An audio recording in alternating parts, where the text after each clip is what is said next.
we need to talk about the process of how we could go about, how really textual critics or historians who do textual criticism of the New Testament. There's a whole Old Testament side to this, which is like works differently, and it's a lot more detailed than this, and the New Testament one's a lot simpler and easier to understand. But essentially, the point that we want to make is that how textual criticism is an issue for every ancient manuscript that we have, because we don't have the original of anything, or much less the copies of the copies of the copies. So, like, for example, I'll give you an example. You have Tacitus, is this ancient Roman historian who writes things like the Annals, right at the time of the Apostles is when he's writing, or shortly after. This is an incredibly valuable source of information for us about what happened in ancient Rome, historical events in ancient Rome, and we only have 2 manuscripts total for Tacitus.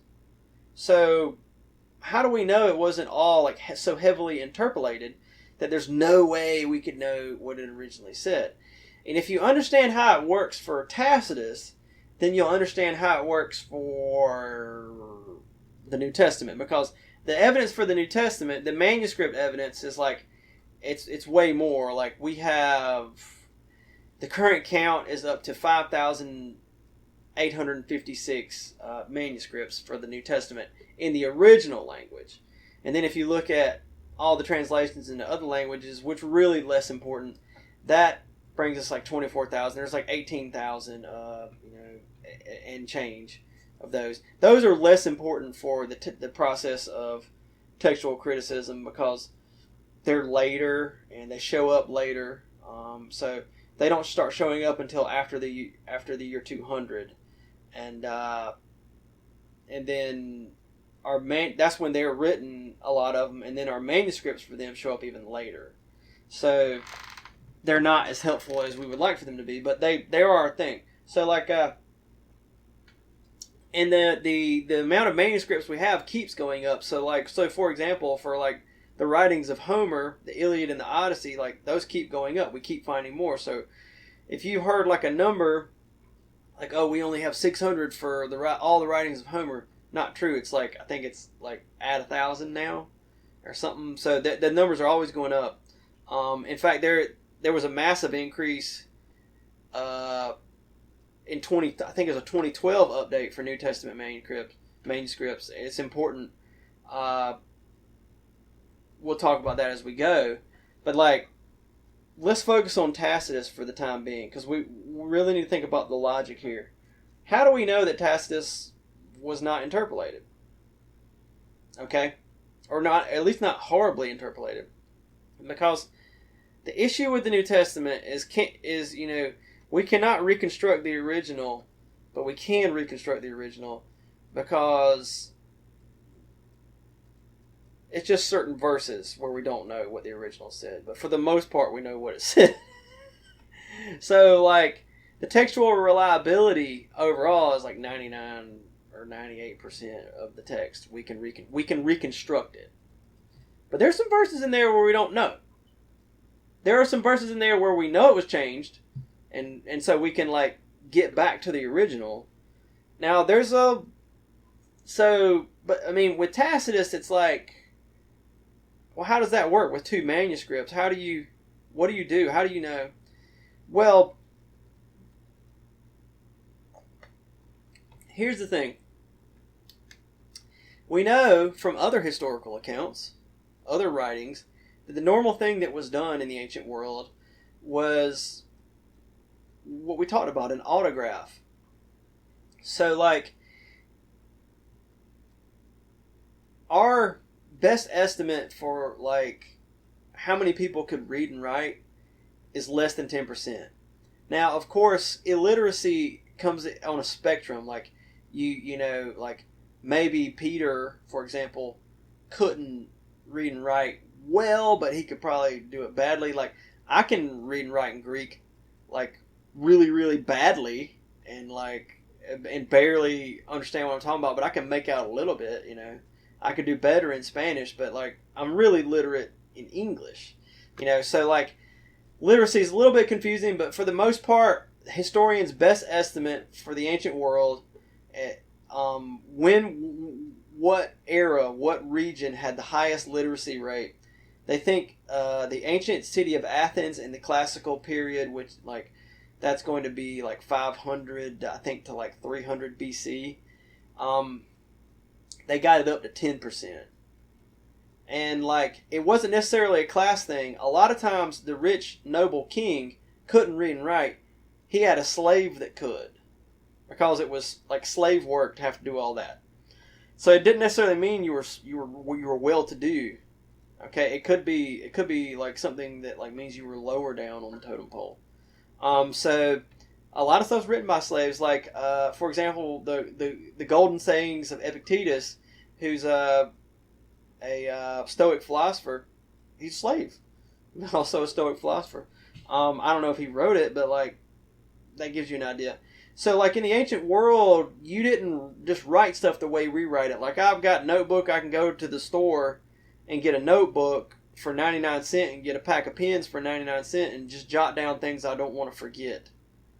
And things like that. Like it didn't work that way in the ancient world. People just didn't just write down stuff. Like they carried little sticks called tally sticks to keep count, and they would get a stick, like an actual stick, and tie it on their waist if they wanted to keep count of, like, you know, how many number of something, like, you know, oh, I got to go to the store and get like 10 of these, you know, or like, you know, things you had to keep count of. There's a lot of times in life where you got to count stuff up, you know, and they would like have like a system. And in the Middle Ages, they still use these tally sticks. And in the Middle Ages, they were called tallywhackers. And like there was this guy called the Count, because in the Middle Ages the literacy rates weren't that great either. And the Count, his job was to keep count and make sure everybody paid their taxes to the king. So each count would have a little region, presumably a county, and he would take that stick, and they would have a system where, you know, a finger width represented like 100, I don't know, and like little marks. There was like 3 or 4 different marks, and they could represent any number fairly well with scratches on the stick.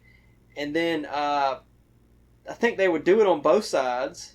And then in the Middle Ages, they would split the stick in two, like you split wood with an axe. And then the thing about wood, when it splits, is it always splits in a totally unique way. And one copy would be yours, and you would keep, and then another copy the Count would take up there to keep records of whether or not you pay your taxes. And so, like, if he wanted to come up there and say that you hadn't paid your taxes, you say, well, I got a tallywhacker right here. And you had to go up there and match it to that stick and say, see, right there's the record. I paid it. You know, so, like, that's what they did. But even in Roman times, they would keep tally sticks. So, I mean, they had other ways of keeping up with things. But, like, most people couldn't read and write. So, you had a guy for that. You would, like, hire a guy. And he was the scribe. He was the guy who just would write stuff by hand all the time. Scribes were paid by the line across the page. And they would get good at writing really, really small. Most of our ancient manuscripts, especially the oldest ones for the New Testament, for example, are written with no punctuations, no capital or lowercase letters, and no spaces between the words, and just one long thing. And the thing about Greek, which is the language it's written in, is you don't have to have the punctuation and spaces and capital letters. You don't have to have that for it to make sense, because Greek, the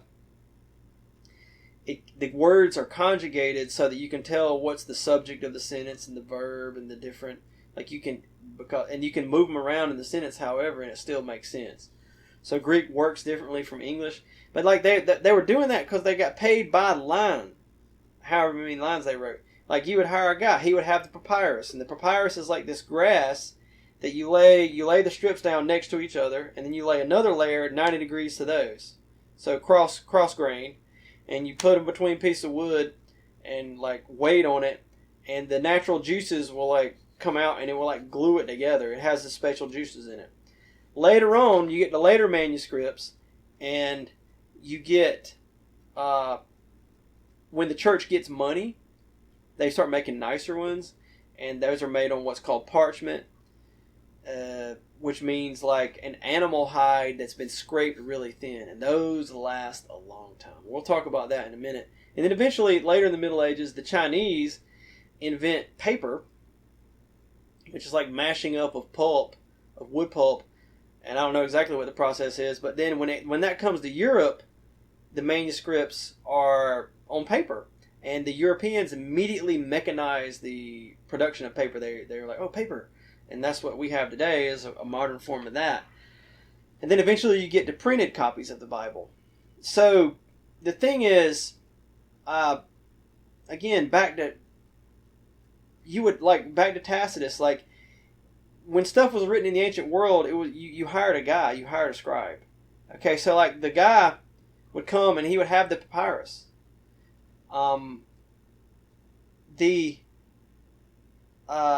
Normally it would be on what's called a scroll, which is where it's all written on one side of the paper, or the papyrus, but I'm so used to saying paper, I just say paper, but it's all written on one side of the paper, and you would roll it up on two different rolls, and you could scroll to whatever section you want. Christians innovated basically the modern book, as I understand it, because they wrote on both sides of the papyrus to save money, because Christians in the early centuries didn't have money, but they wanted copies of things. So, like, generally speaking, when you find an ancient papyrus that has writing on both sides, that's a dead giveaway that it's Christian in nature, or at least some Christian group, like these Gnostic groups. So, you hired a guy, like he had a piece of wood that was carved to a point, his writing stylus, his pen, and then he had a bunch of them. And then he would have the ink stuff. It would be this powder stuff he would mix with water in this little wooden tray thing, and he'd mix that up, and he'd dip it in there, and he'd go to write. And he's the guy. And like what was normally done, and this is the key point we need to understand, is when you wanted to have something written, you would have it written up by a scribe or scribes, if you had to hire another one to finish it. And then you would sign it, and that made it the autograph. And then generally the normal practice was another copy would be made for you. So you'd keep one copy, and the other copy is sent out.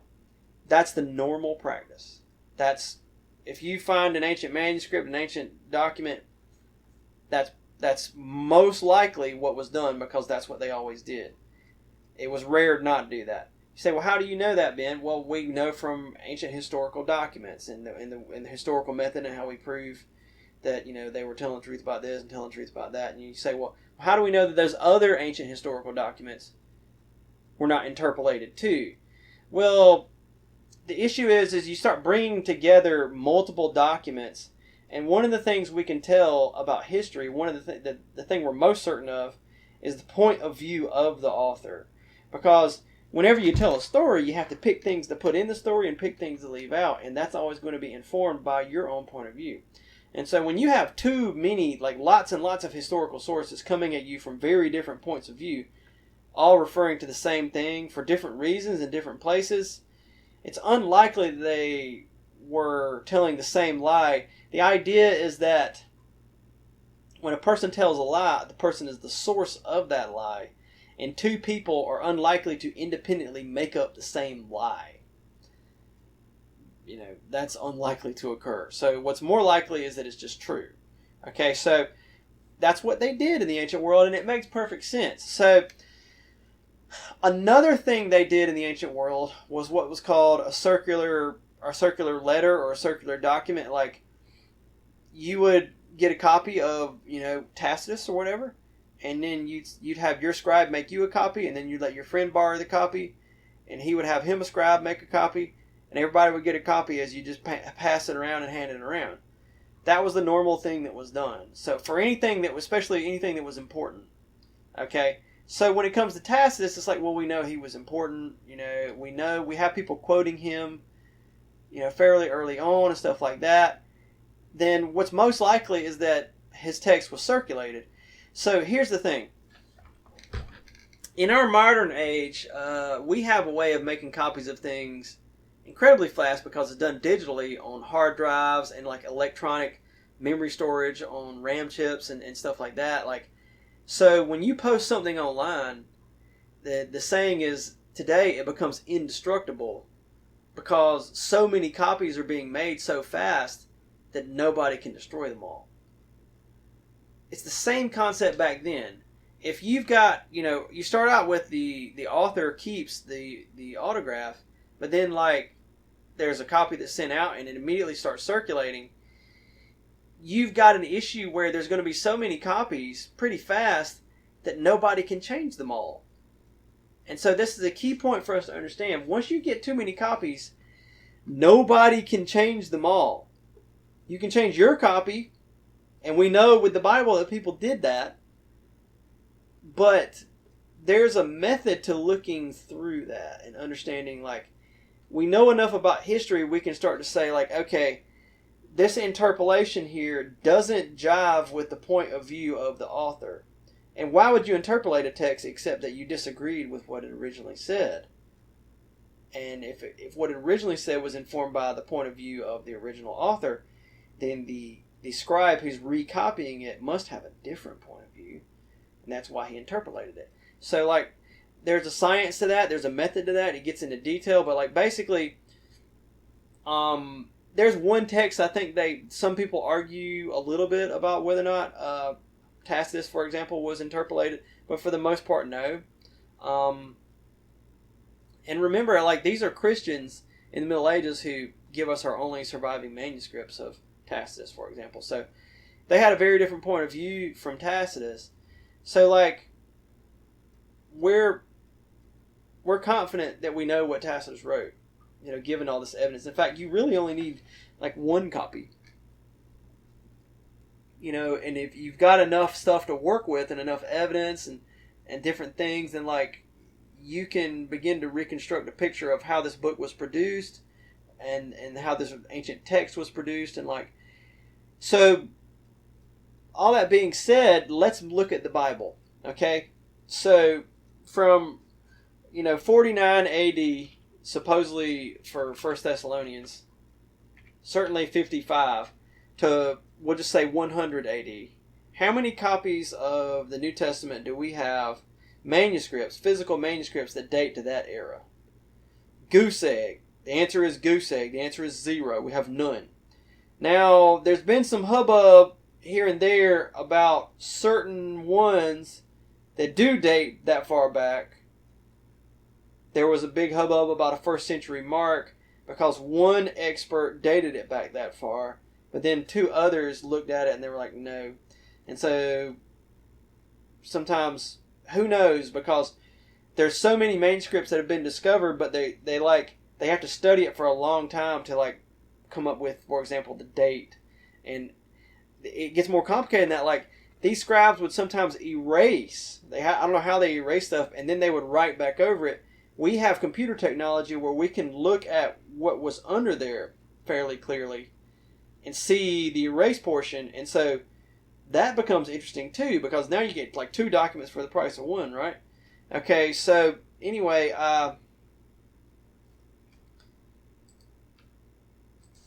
okay, so at this point we need to talk a little bit about how these texts are dated. And there's 2 techniques. There's one called radiocarbon dating, and the other one is called paleography. Like paleography, ancient writing, what that means. So, like, we'll talk about radiocarbon dating first. Basically, when whatever it's made out of, whether animal hide or a plant, once you kill the animal, then it doesn't take in I forget what type of carbon from the air, and so that all of that type of carbon slowly loses neutrons at a very regular rate, and you can, like, come up with a date, give or take 25 years. So it's a 50-year range for when that plant was harvested, based on that. So that gives you an idea. Of course, the question becomes, like, well, how do we know that we can really trust radiocarbon dating? Did it speed up or slow down over time? Well, hold the phone. Paleography is a method of dating where like we look at certain documents, like literally have a date on them, like I so and so write to you so and so on this day. It's like sometimes we have documents where they say when it was written in the document. So like if you use that method, then you like you begin to see that like handwriting styles and the way they make letters like changes throughout time. If you know, and like even the way they spell words in some cases like changes throughout time. And so you can like it actually changes and it correlates these dates, and we can see that like in this era they wrote things like this, in this era they wrote things like this, and they generally give you similar things. It's like give or take 25 years, a 50-year range. So like, well, how do we know that paleography is right? Well, the thing is, radiocarbon dating and paleography are radically different, and yet they give us, when they converge on the same date for something, then that tells us quite a bit that like it's unlikely that they would have independently converged on that. It's probably correct. And so radiocarbon dating is a destructive test. Even if it's a small snippet of an ancient papyrus, you don't want to do that because that's such a valuable thing. So what they'll do is they'll do enough radiocarbon dating on enough of them that they like confirm that they know what they're talking about with the paleography. And so paleography is the main way that it's dated, but it's a reliable dating method. And they argue about it when they try to get to the nitty-gritty details, you know. But that's where these dates come from, okay? So the next century, which will be the 2nd century, which is like 110, 120, 130, 140, or basically 100 to 200 AD. How many ancient manuscripts do we have? Before 2012, we had 4. But with the 2012 update, we now have 18. We were up to 18, so that's 14 more. Some of these are tiny, what's called fragments. Some are big fragments that like have multiple complete pages. You know, the thing about a fragment, it seems like how do you even know that that comes from that book? But if you lay that piece of paper down on the full sheet and all the words and letters line up, then you know that that comes from, say, Mark or John or something like that. So now we have 2nd century codices or manuscripts of the New Testament that date that actually we've got 43% of all the verses in the New Testament are present. Okay, and I get that from Daniel Wallace, who's saying that.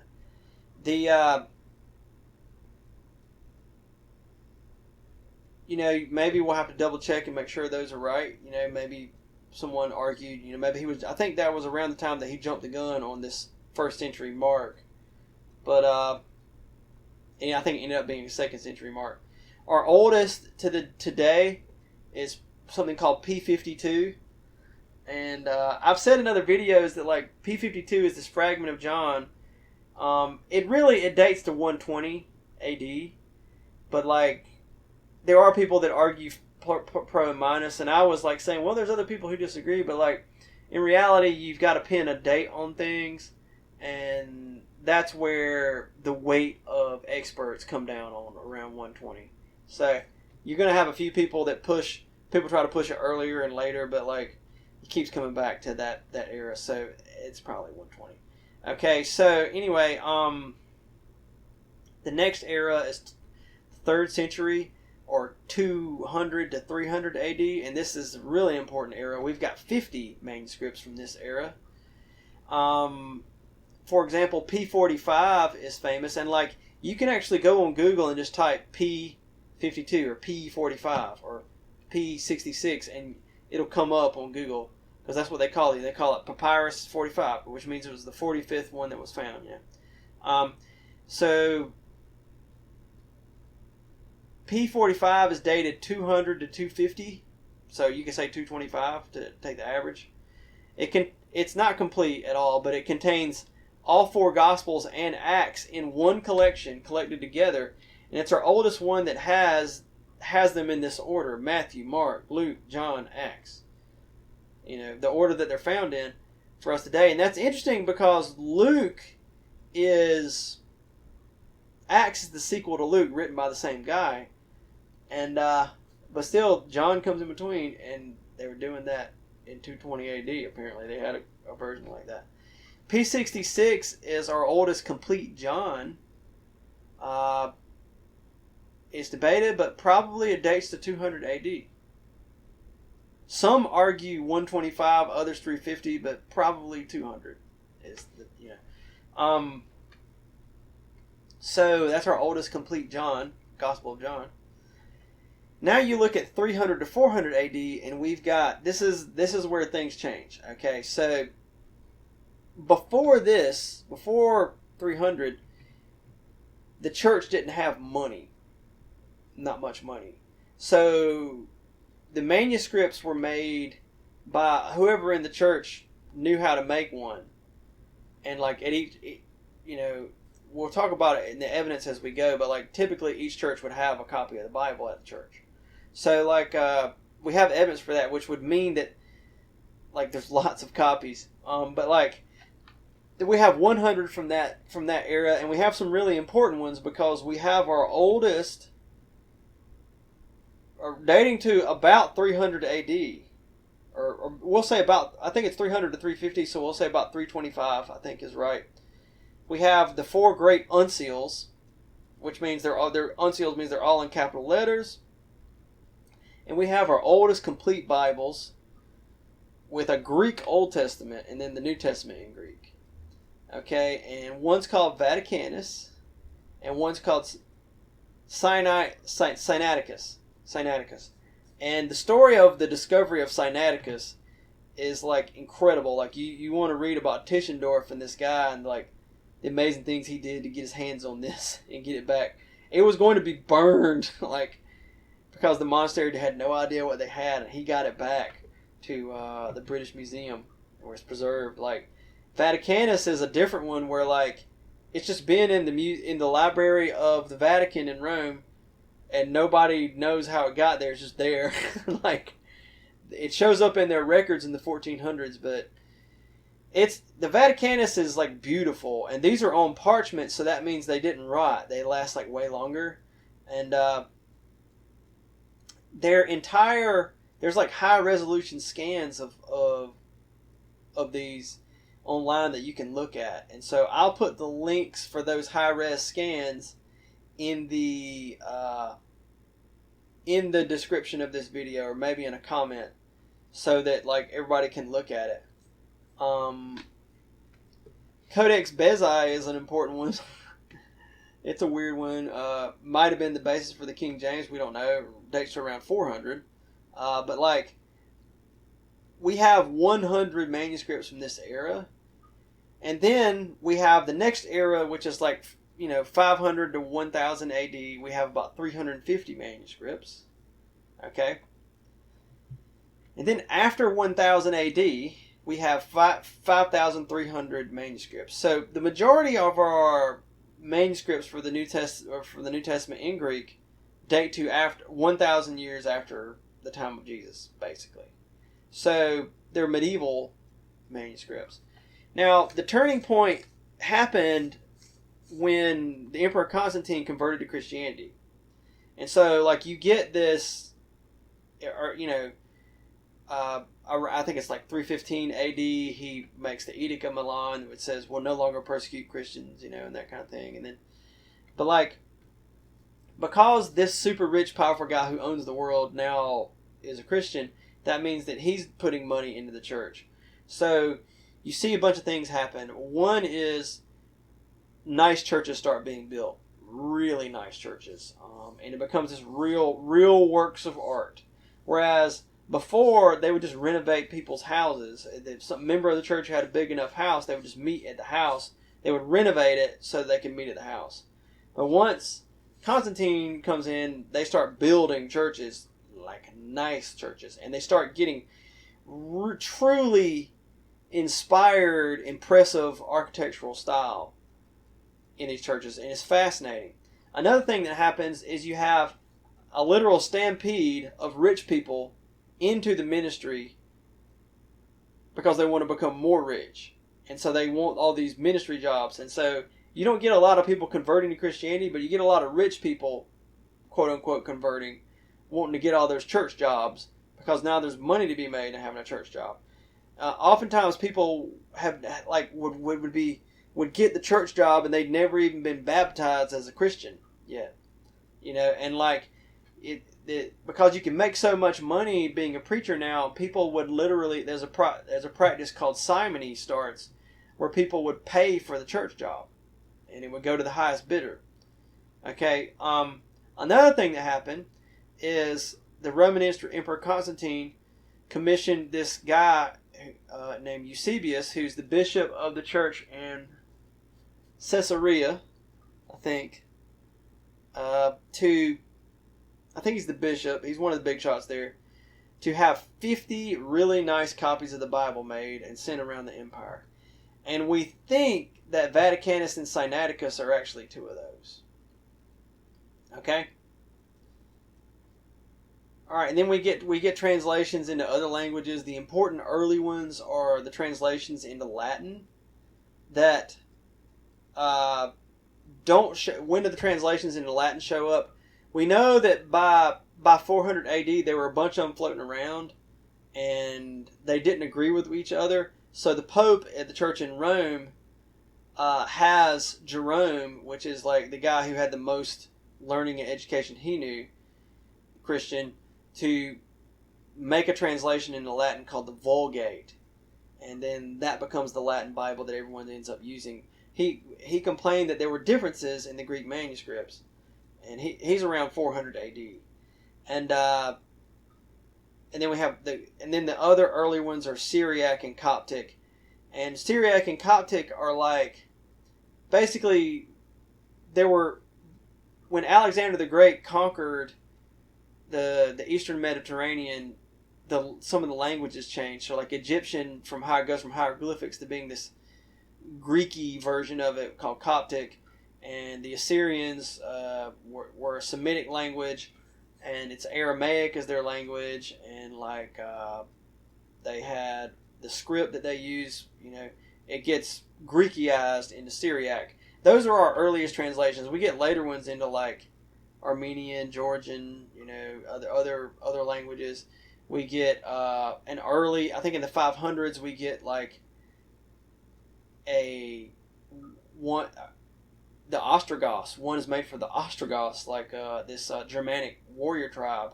And there's Saint Cyril makes the Cyrillic alphabet so that he can translate the Bible into the Slavic languages like Russian, and all these different ones. And so that alphabet that's weird that the Russians use, that was created by this guy named Cyril, and that's the Cyrillic alphabet, and he made that so that they could read the Bible in their language way back. Okay, so, but those are not as important for the process. They're kind of important. The Latin one definitely is for the process of reconstructing the original because they come later.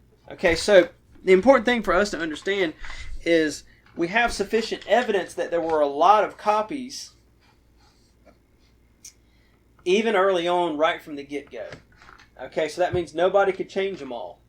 And so let's look at that evidence. All right, so for example, there's a bunch, but first of all, it's just unlikely to be the case given that the normal practices of the time. You really shouldn't believe that somebody could have changed all the copies. So it was standard practice to make an autograph copy to send and keep another to keep.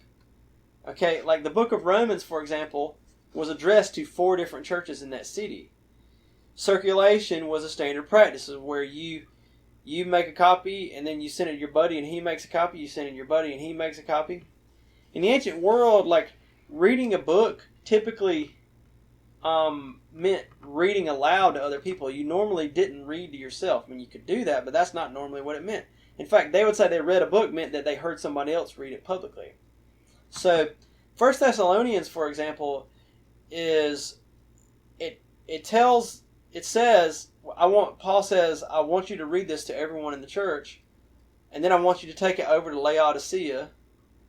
Well, no, I just think it says it in First. That's in Colossians. We'll get to that. But it tells them to read it to all the church. So, like, the important thing to understand is the more evidence we have that these documents, these ancient texts, these books of the Bible were really important, the more evidence, the more likely they are to have been circulated. Okay? In addition to that, we have some evidence that the manuscripts were in use. The originals would have been in use for a long time. So, like, Oxyrhynchus is the place where the first ones of these papyruses were found. And, like, they found, like, a whole basket of texts that were thrown out because they were old and worn out. And they're able to date when it was thrown out and how old the texts are. So that the texts were not thrown out when they were brand new. They're thrown out when they were old. And, like, if you look at the layers, that's what archaeologists do. They use something called stratigraphy, where they look at the layers and they date stuff how old it is based on the layers. And they come up with an idea for that basket. Those papyruses have been in use for 150 years, maybe 200. So, like, if the originals that were sent to the churches, like, say Galatians, well, actually that's a region, that's not one church. So that's already evidence for circulation there, because that's a region. That's not one church in that region. That's a whole region. Because it's just addressed to the Galatians. Though everyone's talking about the Galatians the whole time. But, like, from the time of 55, from the time of the Bible, 49 AD to 90 AD, all right, you actually have the originals would have still been in use before you get to our first completes like Vaticanus and Sinaiticus. So, like, it's not like the originals were gone by that point. They would have been about time to be worn out, actually, at that point. All right, so 170 to 180 AD is when we get the first translations into Syriac. 200 AD is when we get translations into Latin. Not Jerome's, but the ones he complained about not being good. And in 300 AD, we get Coptic translations. But, of course, the manuscripts for those come later. Okay. Tertullian is this Christian guy writing in 190 AD. And he's arguing with these heretics that he disagrees with. People who they say they're the wrong kind of Christian. And he says they've altered the New Testament text in their manuscript. And he tells them what city to go to where they can see the autograph. He specifically points out 6 or 7 of Paul's letters. And he's writing around 190 AD. So according to him, like, you go to this city and you check the original here, and you check the original in Galatians here. They got the first one here. You go check it. Okay, that kind of thing. And that does raise serious questions. I mean, like, for me, if we had the original still, I don't think that would be as good as the situation is currently. Because if we had the originals, how could we really know they were original? Like, what do you know what Paul's handwriting looked like? I don't think so. So, what we have instead is a stronger method where we have lots of copies. And we know that there were even more copies in the ancient world. And so, no one can change them all. Whereas with the original, it's like, that serious questions get raised with the original. Like, how do you really know that's the original? That kind of thing. And that one piece of paper becomes the authoritative one. Okay, Peter of Alexandria is this guy writing around 300 AD, and he tells us that the original for John was still there at Ephesus. If you wanted to see the Gospel of John. He's this Christian writing around that time. And so the thing is, you tell people where to go find something, it's less likely that you're going to lie about that, that it'll be like this risky bluff, but, like, bluffs like that are less common than, easy lies that you can get away with. So, like, so it just, the probability becomes better that he's telling the truth, okay? So it swings that probability. So, like, so anyway, the key to understand here is that the evidence is good that there were lots of copies, and there's more. Like I said, Galatians is addressed to a region, with the implication there is that it was circulated around that region. Galatia is a region, it's not a place. All right, 2 Peter, they say it's a forgery. But if it is a forgery, that still supports circulation. Because you would only forge a text in Peter's name unless Peter's name carried weight. And that means that anything Peter said would be important. And so the more important the writing is, or the author is, the more likely circulation will be. It's a real simple concept. Now, if you don't think Peter's a forgery, well, in the text itself, Peter places Paul's writings on a par even with the Old Testament. So he already thinks that Paul's writings are inspired by God. So there you have that. Now, what about the pastoral epistles? So that's Paul's letters that he writes, like 1st, 2nd Timothy, Titus. People think those are forgeries. But like the issue is that these, if they are forgeries, again, they date to the first or second, the early 2nd century or or late 1st century. If they're forgeries, if they're not forgeries, they have to be dated earlier, back before Paul died, which is generally agreed. It's known to be 64 to 67 A.D. Okay, the fact that like people would be forging letters in Paul's name is evidence for circulation. Or they're not forgeries, and then you don't have that evidence. But anyway, we'll look at Colossians. Now, if it is a forgery, then that's evidence of circulation for the other letters that we know not to be forgeries. Okay, and we'll take a look at that as we go. But the thing is, if it's not a forgery, or even if it is, Paul or whoever wrote it charges the church in Colossae, which is a small town near Laodicea, which is a major town.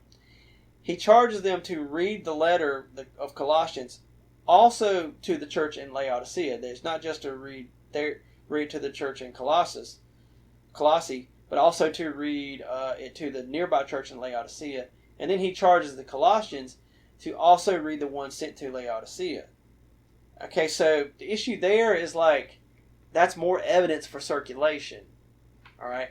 We also have an ancient copy of Romans that doesn't include the people he was sending it to at the end, and it's found in Ephesus. That's evidence that he made another copy of it and it sent it the other direction.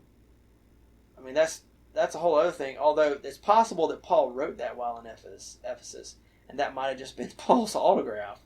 I don't know if they dated it that far back, but it might have been a copy of the autograph, of the other version of the autograph that didn't, in other words, the autograph, you make it, you send it to the people, and then you sign it. But you keep another copy for yourself, and it doesn't say to so-and-so, and you don't sign it.